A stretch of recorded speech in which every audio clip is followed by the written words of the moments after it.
Hello, and welcome to the Nurse to Nurse podcast with Starshema and Kevin, the podcast for the nursepreneurs. Get ready for some straight talk on everything nursing and more.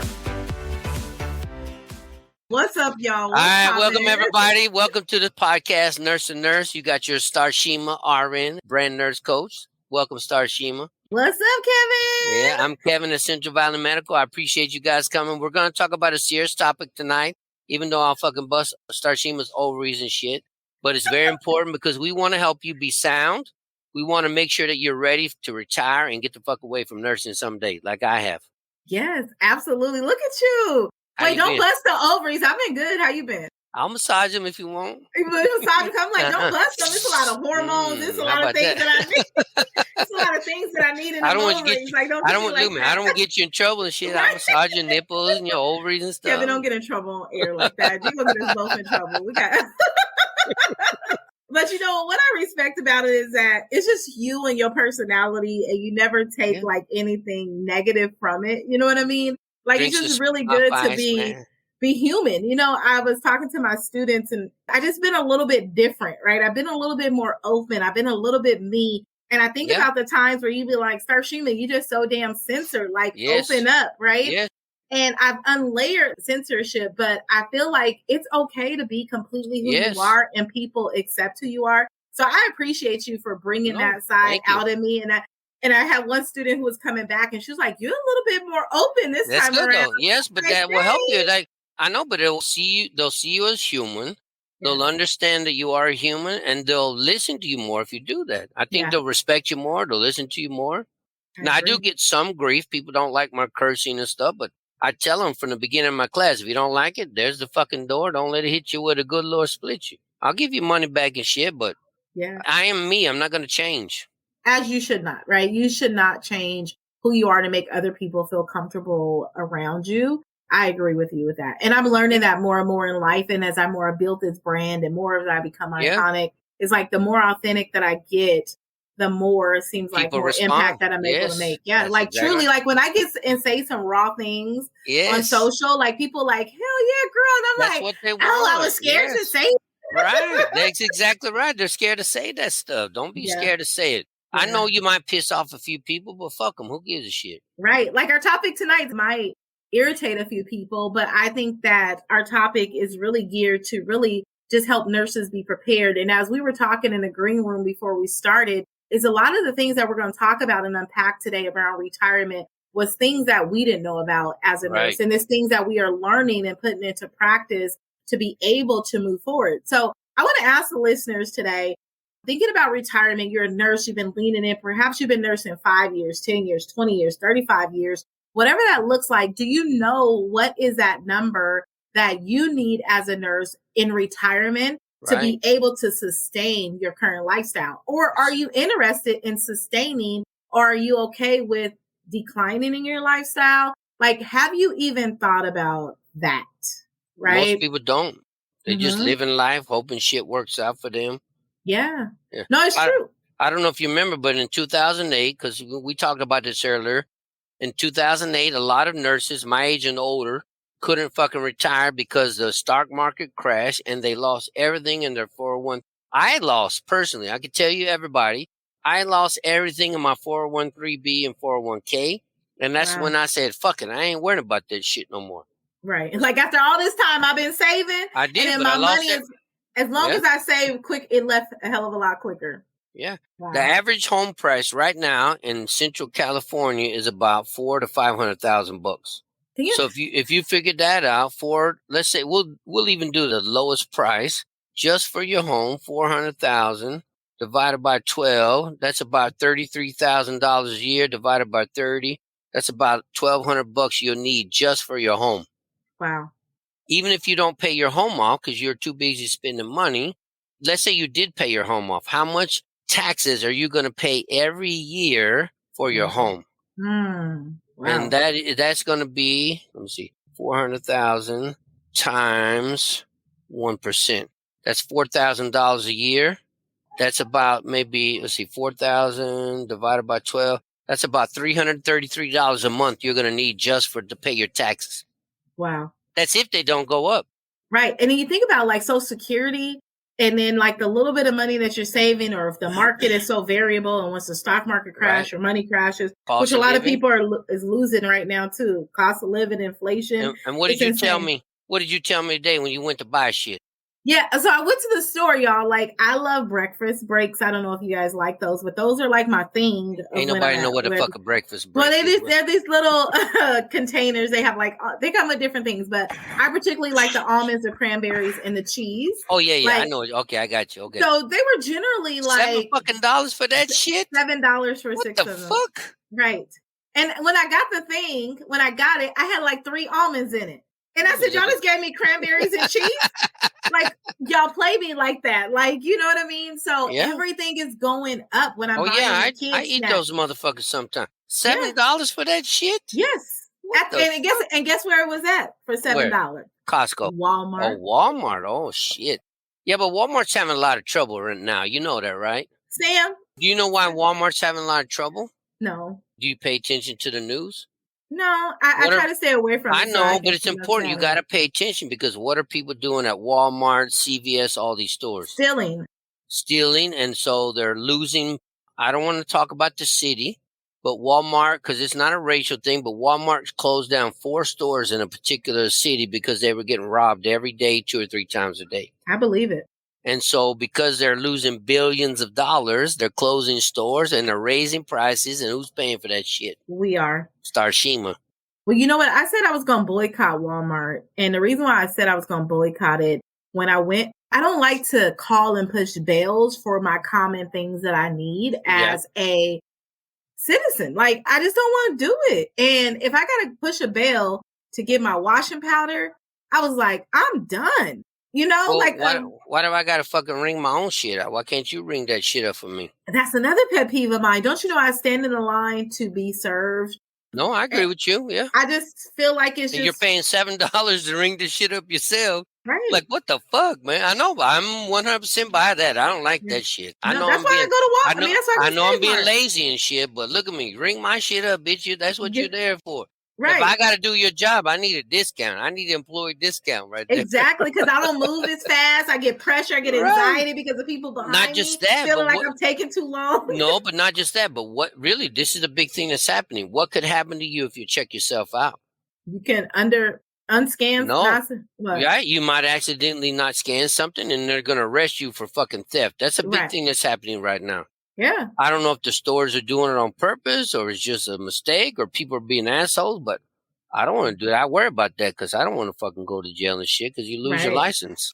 Right. So I want to keep going to Save Mart. So that's why we got to have some good retirements because when I retire, I can't afford to be bagging my own groceries. You know what I mean? So tell me, as a nurse who's 55 years old, how the fuck do I retire and not have to worry about life? Well, I think that how do you retire at 55? I think that is an individual. 35, 55, 45, 55. Whatever. It doesn't matter. What is your plan, Starshema, for all of us to retire and have money? I don't know if I have a plan for everybody, but what I think that we all need to do, which was a big aha moment for me in my journey of figuring out, am I prepared or not? And how do I prepare? Is I needed to first identify what was going to be my need. Like, what did I need after I left corporate America when I wasn't working and I wasn't getting the salary that I was getting in and I couldn't work. Maybe I couldn't stand on my feet as long for 12-hour shifts. Like, what was that number for me to pay my mortgage? And my big thing is, and everybody's lives may be different, and Kevin, is that I want to maintain or even live better after retirement. Yeah, but how are you going to do that if you don't save and you don't plan for retirement? Because I'll give you this. Miss Pat, you know, I told you this many times before. Miss Pat and I make less now than I did as a nurse and she did as a teacher. Mm-hmm. One thing that we discovered, though, that woke me up, and I don't think a lot of nurses realize this, is health insurance. We were only paying anywhere from $25 when she first started teaching up to maybe $200 or $300 a month when they made us start paying more for health insurance. But then when she quit her job to come here full time, do you know what they want to charge us for our family? Probably over $1,000. Try $3,000 a month. Oh, I believe that. I believe that. Yes, but what is that? How much is that a year? Well, 3,000 times 12. $36,000 a year. Yeah, and most people cannot afford that. I can't afford it. Right now, we don't have health insurance because we cannot afford it. Right. So what are you going to do when you're fucking retired? How are you going to have that same health insurance? Do you really want to be on Medicare and Medi-Cal? I'm not knocking Medicare and Medi-Cal, but I mean, what treatment do patients get when you're on Medicare and Medi-Cal? Well, because there's still going to be some financial risk. Like as I was taking that exam today, is that Medicare on Part B, which are outpatient things, they only pay 80%. Wait, hold on. Tell everybody what exam you took today. Oh, Kevin, why you put me on the spot like that? Because people need to know that you're successful. Oh, you're so kind. Thank you. I took my life and health exam today. That's and good. I passed it. Here's the amazing thing. We're going to digress here for a moment. You going to teach me how to pass that? I'm going to teach you how to pass it. Because here's the thing. Right. Let me tell you a cheat code right here. I did not freaking study.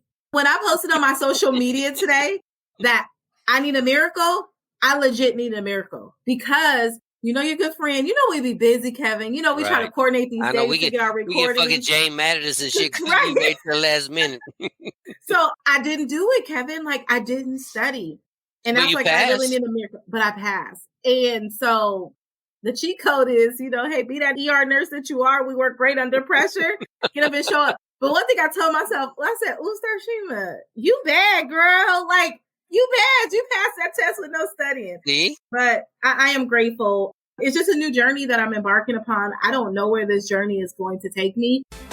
Are you in the healthcare field, or would you like to learn how to save a life? Let Central Valley Medical teach you today. We offer CPR and first aid, IV therapy, ACLS, PALS, NRP, and more. Visit us at www.morethancpr.com or call us today at 559-765-0306. We do more than just CPR. Learn to respond to a code, not react. It's just a new journey that I'm embarking upon. I don't know where this journey is going to take me, but I really feel like going left or right, being a nurse, it gives me one other opportunity underneath my belt to serve nurses to make sure that they're prepared and set up for their future. But, so but how hard is it? How hard is it to go to talk to people about money and life insurance and retirement plans and stuff? How hard is it? Well, I'm going to speak from my perspective, and I think you and I had this conversation in a green room. Is that when I've been approached probably about 4 different times because I don't know why nurses are the target for these people, right? Nurses are targets. I'm gonna be honest with because we're suckers. You think that's what it is? No, but watch this. I'm gonna tell you why. And this is my thought process. I don't have any evidence, but I can almost guarantee it. Because 90% of nurses are not set up correctly for their future. No, 90% of nurses are females, and women don't have a hard time saying what. No. Right. That's why you're targeted. Right. But also I feel like we are a profession, thinking about retirement, because that's what we on, thinking about we're a profession, and majority of us as nurses, myself included, until I woke up a few years ago that I wasn't prepared for what was next. Right. I mean, I'm going to be honest with you. And you're too late? I don't feel like I'm too late because now I have something that's in place that as long as I fund it well, be intentional about it. I feel like I'm too late. You ain't too late. I am. Why? Because you feel like your age, that you're too late. Right. But you're not. I know it, but I'm just telling what I feel. I mean, if you get intentional. Don't dismiss my feelings. Okay, I'm sorry. Kevin, your feelings are valid. You're okay to feel the way you feel. Is that okay? No, but I'm sure the other people feel the same way, don't they? True. Yeah, think that they're too old. And that they can't. But I think that we all can be intentional about where we are to make sure what is that goal that we want and make sure we are committed to it and then doing and dedicated to it and doing the right things, which sometimes is very sacrificial, like budgets. Like you and I were talking about budgets in the green room. Majority of the time we don't put away for our retirement or save as aggressively because we don't know how to manage our money. And the management isn't because we want to mismanage it intentionally, but we wasn't taught these things. Right. We weren't taught by our parents how to manage money and stuff. Yeah. That's so why my retirement looked shady and why when I would go look at my app, it would always say I was gloomy. You remember those apps where it was like gloomy?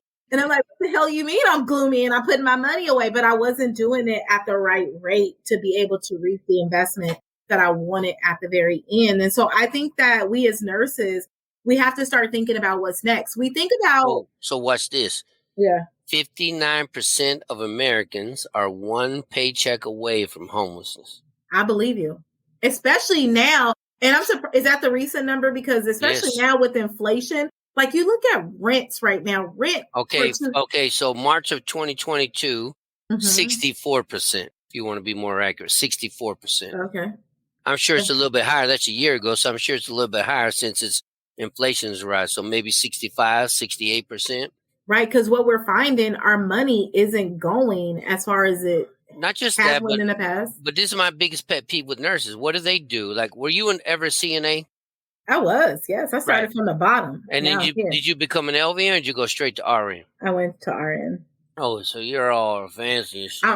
I'm bougie. Okay, but watch this. CNA, and I'm just making up numbers. CNA, you made $12 an hour. And then you jump to $35 an hour as an RN. It's like a huge pay jump.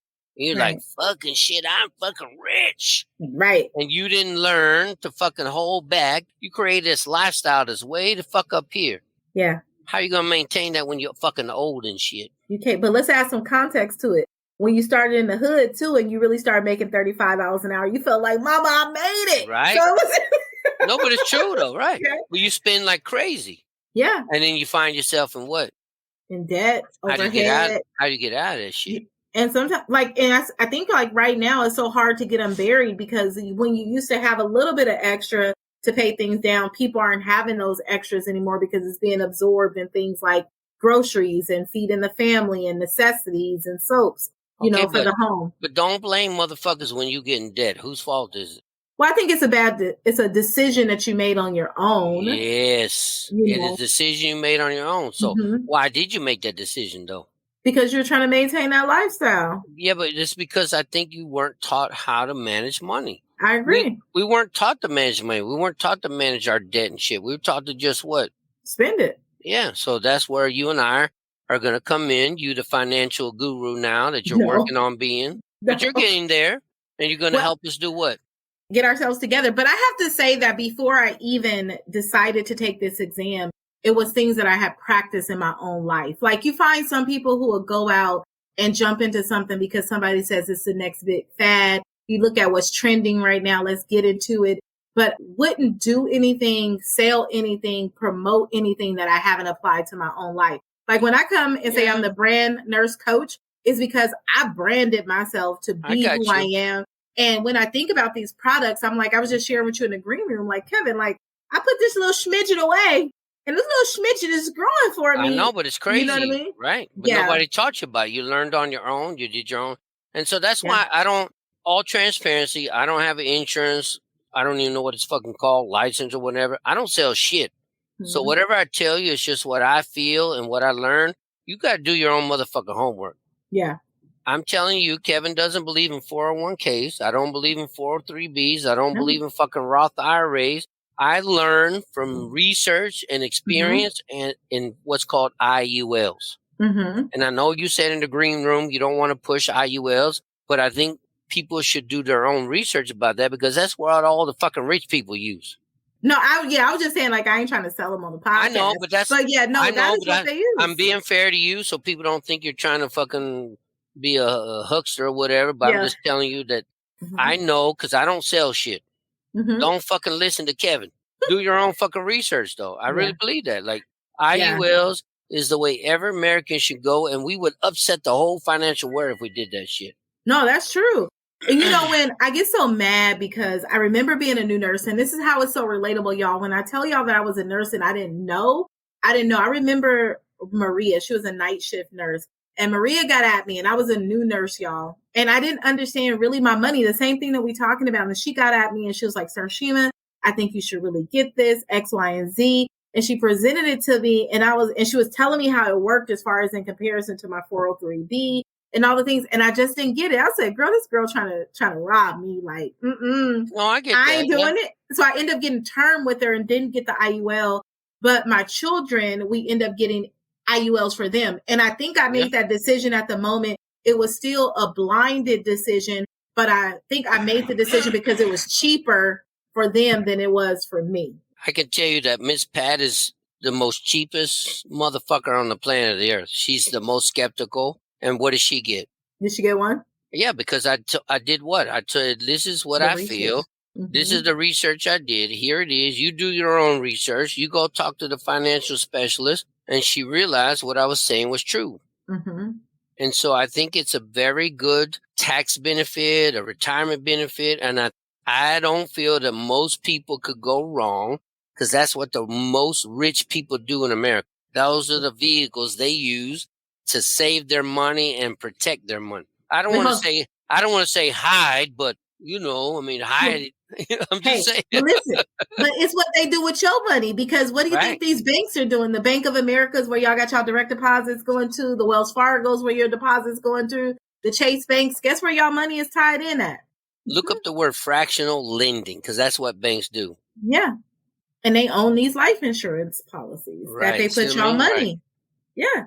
And that's what we don't understand. And how we were talking in the green room, that everybody's like, tax the rich. Tax the rich. But what they don't understand is that the rich understand the principles that many of us as middle class, so they're never going to be taxed because it never looks like they have money, but they're wealthy as shit. Who makes the rules? The government. Right. And what did I call you early in the green room? What did I call you? I don't know. Tell me. Remind me. Don't be a fucking tax cheat. Right, a tax cheat. But that's what people say. But you're not cheating. You're not cheating. You're just using the rules that they put in place. Right. So Starshema and I are trying to educate us lowlifes down here, which includes her and I, to use the fucking rules that they put in place to hide and save their money. We're doing the same thing. Right. Because we want you to leave a legacy for your children. Right. We want you to have a nice retirement. And I'm not selling anything. Like I said, I don't make money.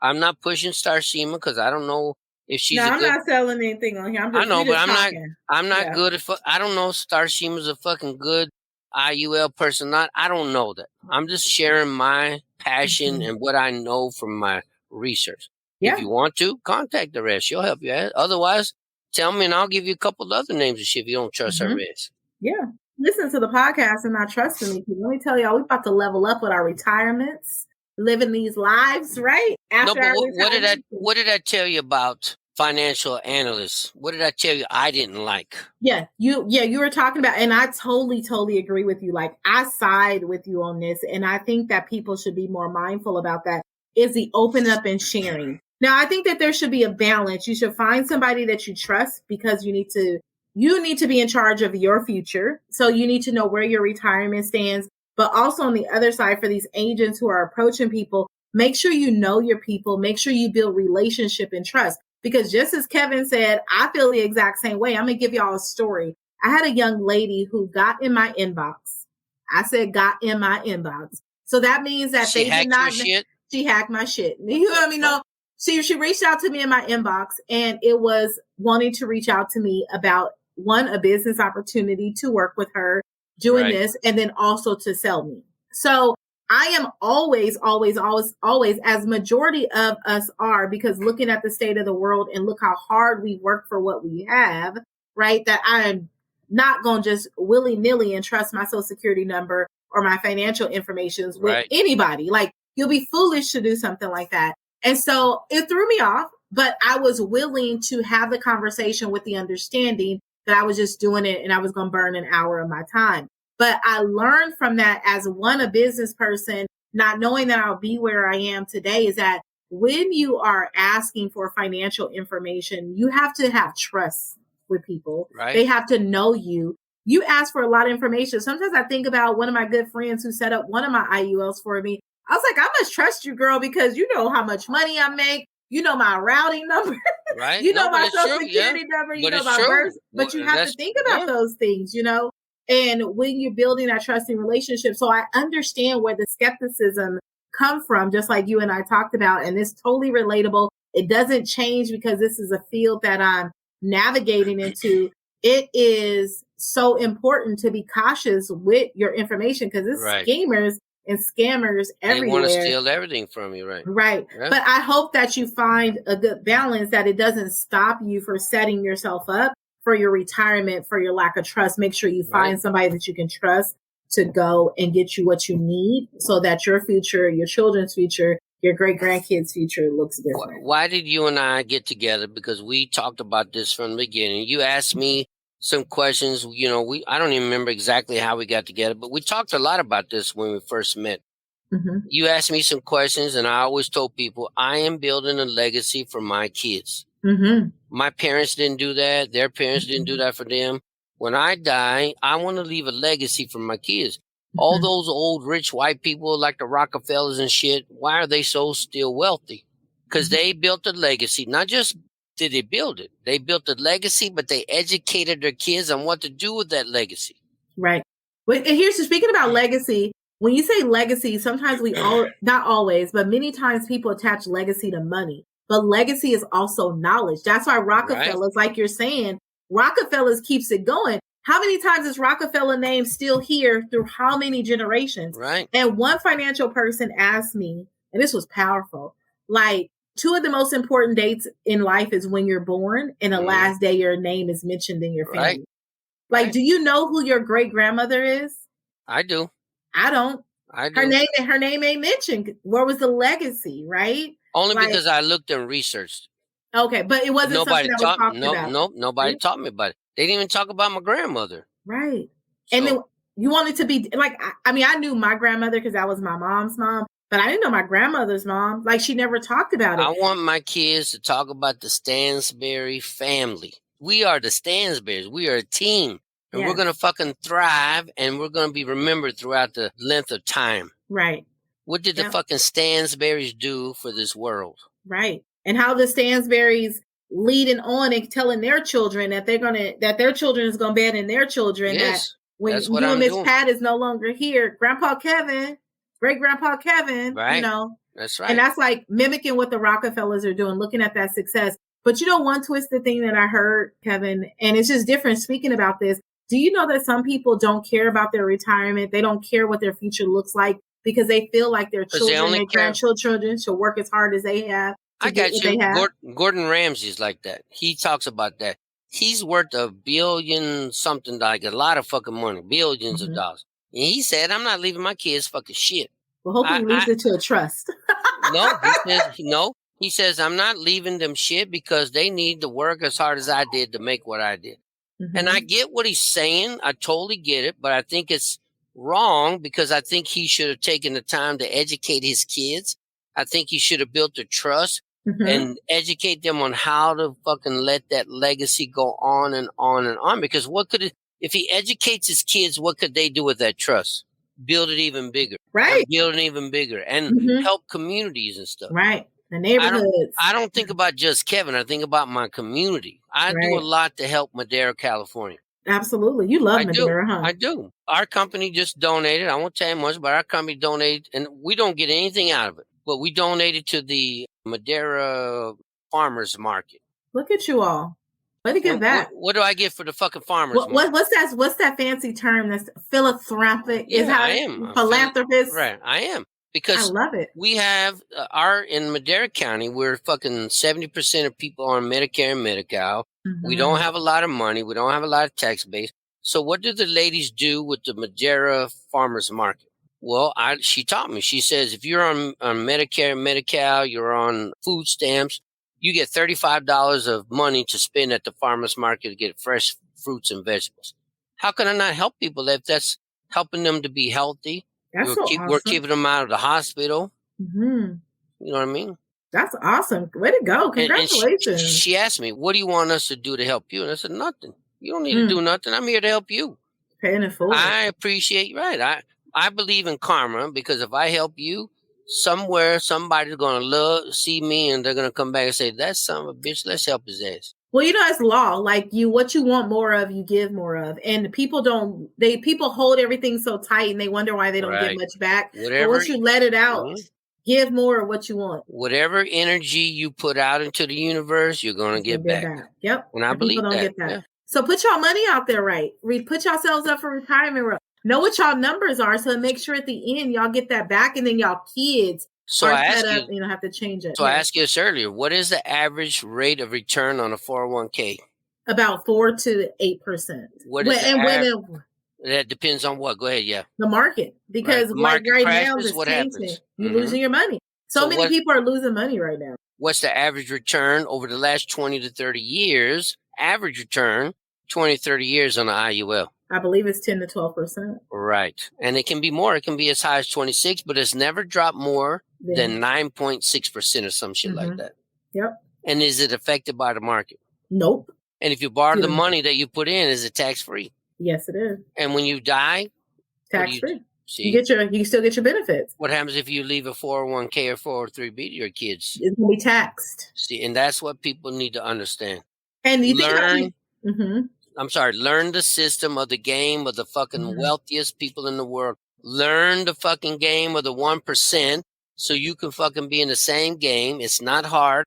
Right. We can all educate each other so we can use the same system they have put in place for themselves. Right. It was a big aha moment for me because I used to think that, coming from the hood, growing up in the hood, then feeling like you had an employer where you can invest in your retirement. That was like leveling up, right? Remember, like, what I could put in, they going to match me dollar for dollar. Right.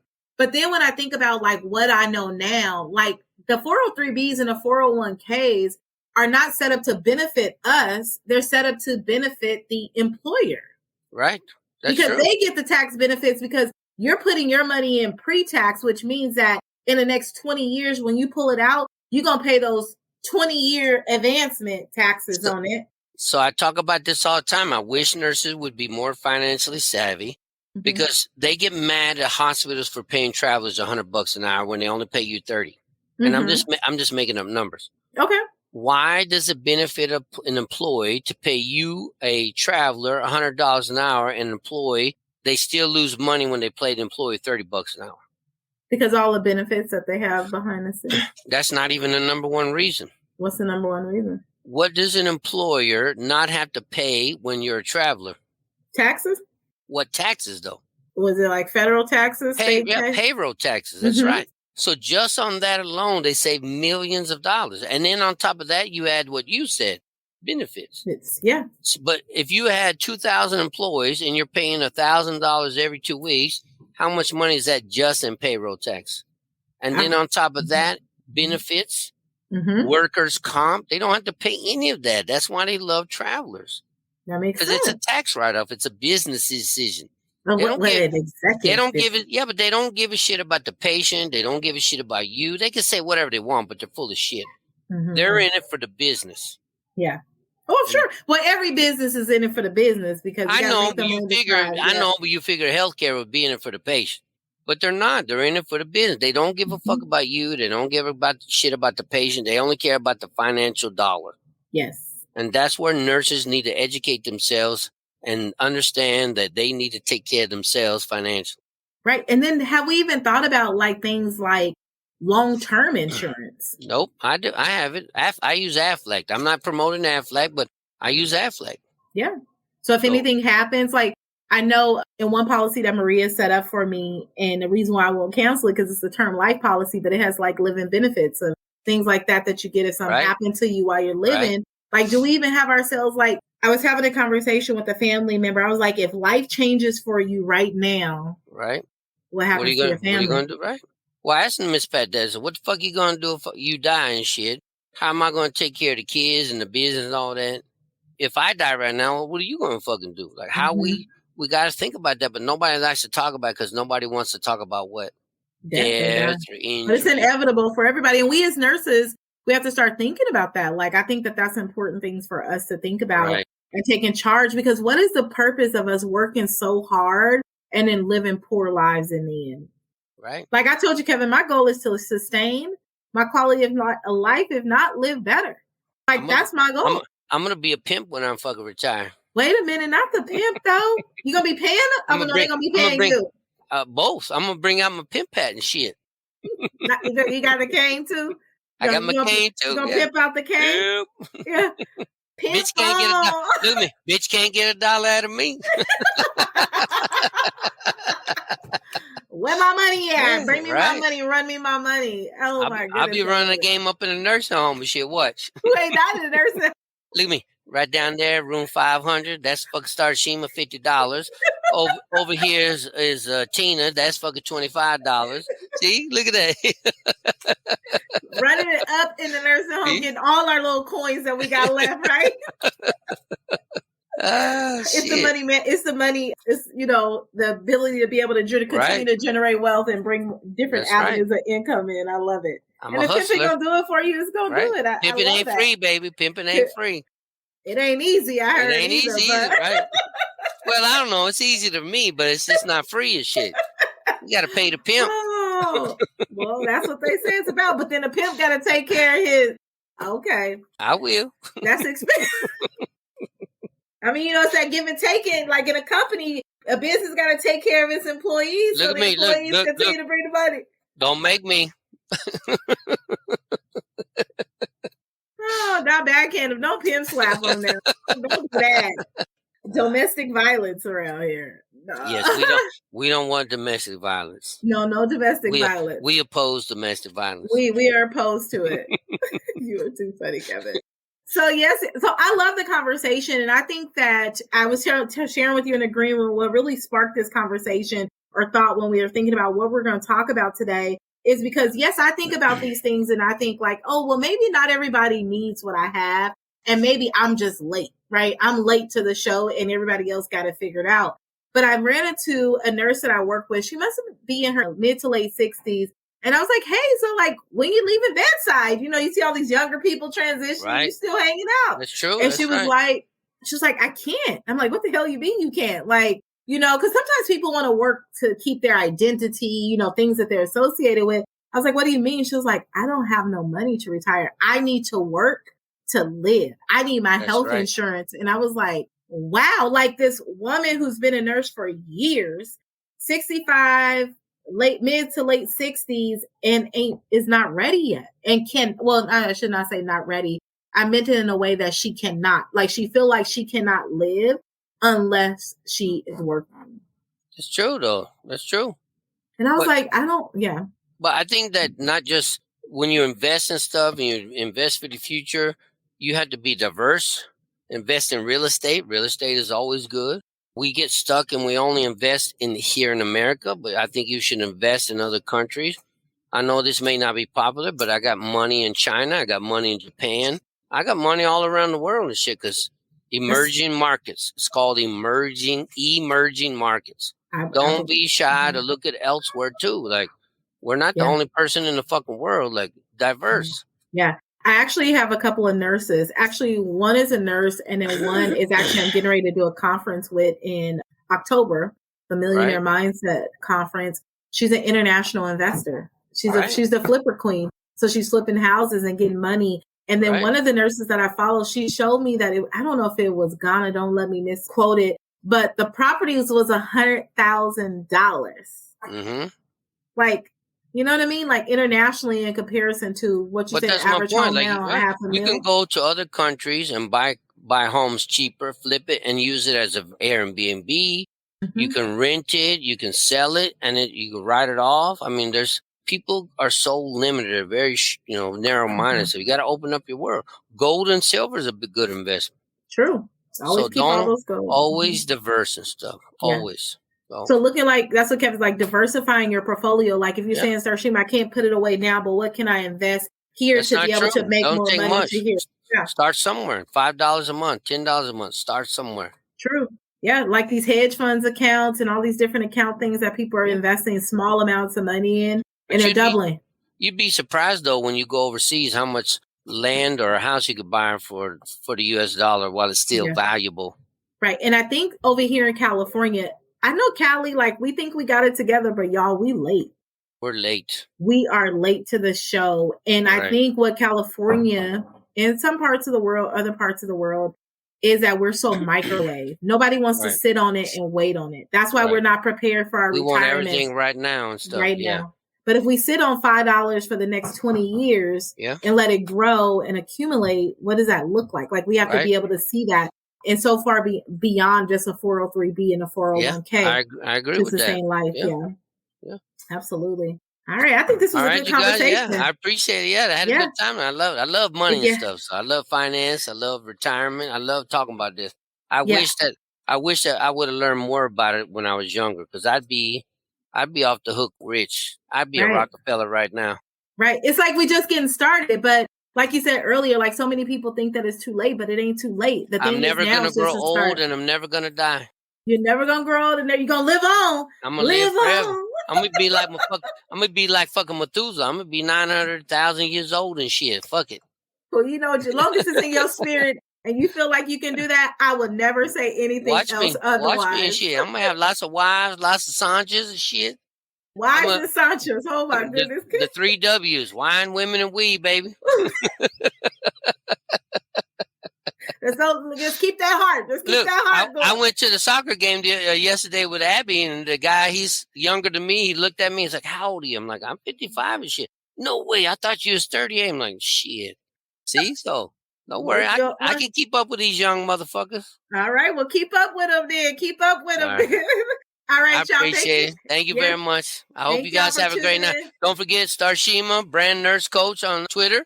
And come and see us at Central Valley Medical, also on Twitter, Facebook, Instagram. Visit us at morethancpr.com. Don't forget to get your damn T-shirts and coffee mugs with, the Nurse and Nurse podcast.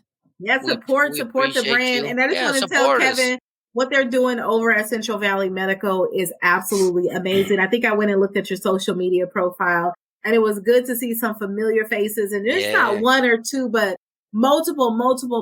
And I think that is just so forward moving in nursing and supporting nursing from beyond the bedside, making sure we're good. So keep up the amazing work of what you and Miss Pat and the organization is doing there. Once you leave us, doesn't mean I'm done with you. If you want me to be your mentor, you got questions, we're always here helping you and stuff. And if I don't know the answer, I'll find the answer for you. I will find a mentor that suits you.